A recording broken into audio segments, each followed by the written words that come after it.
Hello, my name is Brian Baber, and I'm here to talk with you about the two primary contracts that builders will use to build a home for someone. One is a fixed price contract, and the other is a cost plus contract. So a fixed price contract is what it sounds like. There is a fixed price that is agreed upon between the builder and the homeowner, and that's what they use to build the house. Now, there are some risk to take into consideration, both for the homeowner and for the builder.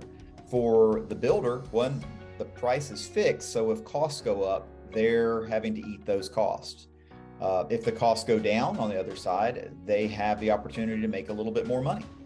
Now, on the homeowner side, or the person that's being built for side, the risk with that is you want to make sure you understand upfront what is included in that fixed price contract. For example, one of the most expensive aspects of building has to do with the foundation. And so does your lot require any extra work that's going to need to be done that might not be included in that fixed price contract?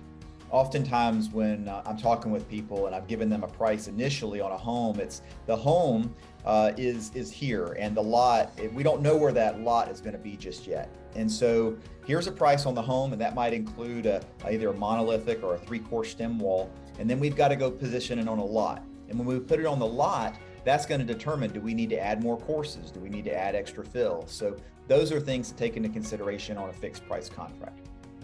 So on a cost plus contract, you might say, well, that sounds great because whatever it costs, I just pay a little bit extra percentage to the builder. Well, here's the issue with that. You don't know how much your ultimate cost is going to be, and where is the incentive for the builder to keep their costs down? In our market, 99% of our contracts are a fixed price contract. And so our subcontractors, we're constantly working with them to keep our costs down. Now, many of them work with other builders that use a cost plus methodology. And one of the things I have found is that they might not be as concerned what that overall cost is, because the homeowner is actually ultimately going to end up paying for that. On a fixed price basis, the builder has an incentive to keep the cost down. So hopefully that helps. The other advantage, I guess, for someone on using a cost plus basis is they have more say in the build on who's going to be used, what subcontractors. But the other side of that is they might not be familiar with the subs in that area, and so they may be picking a sub that might not necessarily be the best sub for that particular home.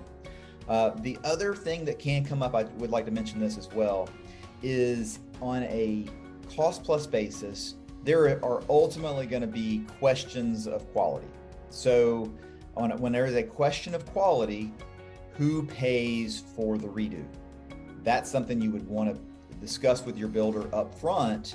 Who's going to have to pay if we're going to straighten out that wall? I mean, I know it's cost plus and I paid for it once as the homeowner.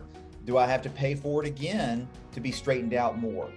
Those are just things to take into consideration. Hopefully this is helpful. There's a little bit more information that I have in the written blog for this. If you ever have any questions or want to talk with us about this, feel free to reach out. So you guys have a great day. Hopefully this was helpful. Bye-bye.